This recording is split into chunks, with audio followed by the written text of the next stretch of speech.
যে কৌতুক বলে এই দোকানে এরকমই গল্প, সেই চাঁপাইনবাবগঞ্জের মানুষ একটু কৃপণ মানুষ ধারণা করে, বেশিরভাগ মানুষই কৃপণ।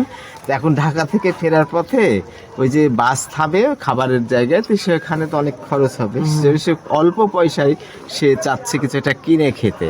তো এই যে পটেটো প্যাকার্স আছে না, এইটা দেখে জিজ্ঞেস করেছে 10 টাকা দাম।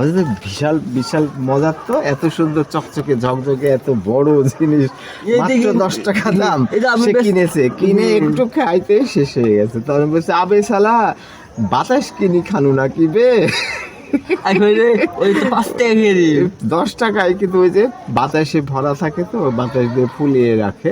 আর আরেকটা মজার গল্প, ওই শহীদ মিনারে তোমার হলো 21শে ফেব্রুয়ারির সকালে লাবণী ফোন করেছে অনেক সকালে, যে আমি মোটরসাইকেলের উপরেই বসে আছি, বসে থেকে ফোন ধরেছি, আর ওই যে হাওয়াই মিঠাই আছে না তোমার পলিথিনের মধ্যে থাকে, সেটা আমি কেবল খুলেছি, আর ফোন আসার কারণে কথা বলছি। কয়েক সেকেন্ড পরে আমি ফোন রেখে দেখছি যে সব উড়ে সব গায়ে টায়ে চারিদিকে মেখে গেছে হাওয়াই মিঠাই। এটা আমাদের এখানে তুলি বলে, মানে তুলাকে আঞ্চলিক ভাষায় তুলি, তুলা। কিন্তু এই যে একটু বাতাসে মানে কয়েক সেকেন্ডের মধ্যে সব হাওয়া হয়ে যায়। আর তোমার কি পছন্দ?